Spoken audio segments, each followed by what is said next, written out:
Alright, Game Changers, welcome back to another video here today. I know it has been forever since I uploaded a video last, and I do apologize for that, but I have been so busy and haven't really gotten the time to really sit down and talk to you guys and create a video. I love doing this, and I'd love to do it as often as I can, but really and genuinely, I have not had the time to sit down and making commentary because I have been so busy.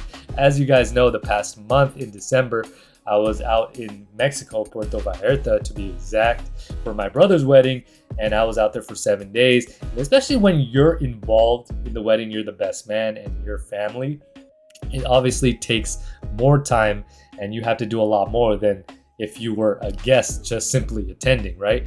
And then here in January, for my sister's 30th birthday weekend, we were gone out for a Disney cruise, actually, from the 13th to the 16th in Ensenada, Mexico is where we went, and then came back in San Diego because I live in California. So we were busy with that. But honestly, those things are fine. That could still not be excused as far as why I haven't gotten the time to really sit down and make a video. But the main reason is because of my own wedding planning. And for those of you guys who are married already, you guys know how much goes into wedding planning. Now, I'm not going to sit here and bore you guys on wedding talk because I know that's not what you guys subscribe to me for. You guys came for the Call of Duty stuff, which I will get into. But for those of you guys who are interested in that stuff and what goes into it, do let me know in the comment section. If you guys want to hear about it, then I will probably talk about it in the next commentary.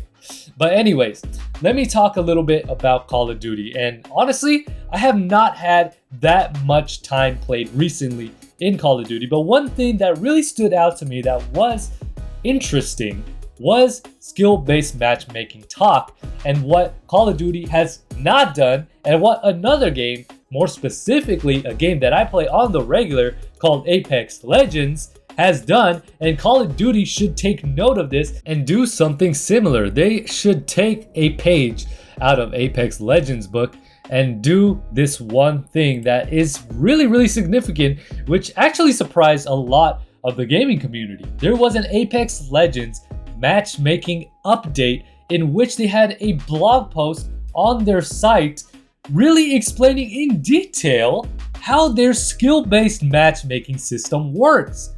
If people were, or game developers were, this transparent with their community, my goodness, the relationship would be so much better with the gaming community, or within the gaming community, especially with the developers and the customers or the people who play their games. For example, it says here, "Hello everyone, we are the matchmaking team on Apex Legends, and today we are sharing a bit of insight into Apex Legends matchmaking. This blog is written by a cross-discipline team representative of Respawn's efforts to improve your matchmaking experience. We're led by Sammy Duck, technical director, and there's his @ Matchmaking is a big and complicated topic that is highly discussed in our community. We have recently made changes to matchmaking that players may have noticed, and we are here to talk about it." See, why can't Call of Duty do this? Why can't they talk about it? They don't even want to mention it. It continues to say, in this dev blog, we'll explore what is matchmaking, what approach does Apex Legends use, the future of Apex Legends matchmaking, and commonly asked questions answered. Bruh, this is what we have been asking the Call of Duty developers for, but we know that the publishers won't allow the developers to talk about it. For whatever reason, they don't want to be transparent, but Apex Legends or Respawn is being transparent. What is going on, and what is the real reason why Call of Duty is not being transparent with their skill-based matchmaking? Now, first and foremost, you guys already know my take on skill-based matchmaking.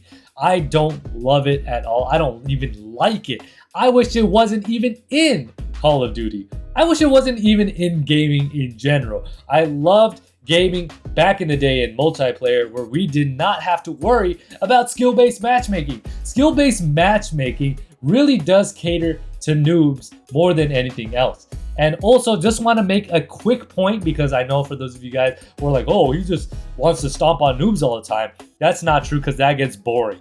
that gets boring if games are one-sided all the time. What I loved back in the day is you get mixed matches all the time. People of all skill levels. Sometimes you would get a team that's hardcore and sweats, or people who are really good and you would get stomped. In other matches, you would do the stomping, or you would have a competitive match. So these are the three different outcomes that you would have, and that is basically how I feel multiplayer or matchmaking really should be. Prioritize connection. Whoever has the best connection, the best server that's near you, those are the players that should connect and be able to face off against each other in the match, so that way that connection is the priority there. And forget about matching players based on skill level. This also takes more time to find matches, and also your connection might not be the best possible out there. So that's my whole take on skill-based matchmaking if I were to sum it up really quickly for you guys. You see, the thing of it is that any business,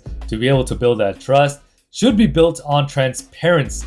The more transparent you are about how your business works and operates, the more trust you build in that customer, or in this case, the player base, which we are customers, paying customers because we paid for the game. So if you are honest about how your skill-based matchmaking works, despite us hating it in the game, we would be more civil. We wouldn't have to shout. We wouldn't have to despise the developers or the publishers or the game itself if we knew how it worked. If it's to be in the game, at least let us know how it works, how you guys implement it, and why you have implemented it. All of these things make a big difference. But when you completely shut us out and don't even talk about it, when we have multiple questions being aimed at you in Reddit or on the internet, we're constantly asking you on Twitter or different social medias, and you don't even talk about it, you don't even mention it, and you completely ignore us, that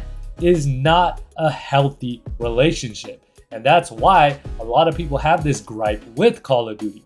But if Apex Legends and Respawn can do it, why can't you guys do it? And see, this is where doubt creeps in, because when you're not being transparent, there are certain things that you don't want the public to know. You know, there's a lot of things that I have noticed myself and the community has noticed about the way that the matchmaking in Call of Duty is really run. The most recent one is where I have shot at somebody clearly, and it wasn't a connection issue, it wasn't a server issue. I was shooting somebody, they should have died, there were hit markers, they didn't die, they shot and killed me instead. Like, there's some very shady things that I think Call of Duty is deliberately not trying to disclose out there because they are manipulating the matchmaking. So if they were transparent, we would have clearly known about all of these things. But because there are things that they are doing, I really do and believe that they are, is why they're not being truthful and honest with us. And yes, this is a little bit different than the skill-based matchmaking, which was the engagement optimized matchmaking, but still skill-based matchmaking should be made transparent as well, and how they decide to match us up. I really think that's a huge issue, and I think this is the reason why gaming has turned more into a competition, like a tournament, and less of a more fun experience, because back in the day we didn't have to worry about sweating every single match, and this is why gaming has become less fun. Matchmaking and multiplayer was so much better back in the day, and now it's just kind of like a chore sometimes. I mean, not all the time, obviously I do have fun here and there as well, but when your games, every single game, or the majority of your games, are a sweat fest all the time, it's like, I want to get away from that. That's the whole point of gaming. Like, I come game so I can relax and get away from the stresses of life where I can enjoy. That's what video games are supposed to be. Casual matchmaking. Now, ranked, I understand. Ranked is supposed to be more competitive, but a quick play or casual match, why do I need to sweat in that as well? This is why gaming in general has turned into less of a fun experience and more of a stressful experience. Again, not all the time, but the majority of times now I have been seeing often than not. But anyways, let me know what you guys think down in the comment section below. If you guys enjoyed today's video, make sure you guys hit that like button. If you guys are new to the channel, make sure you guys hit that subscribe button. And don't forget to hit the bell to be notified every single time I upload a video. Now with that being said, this is GCP signing off.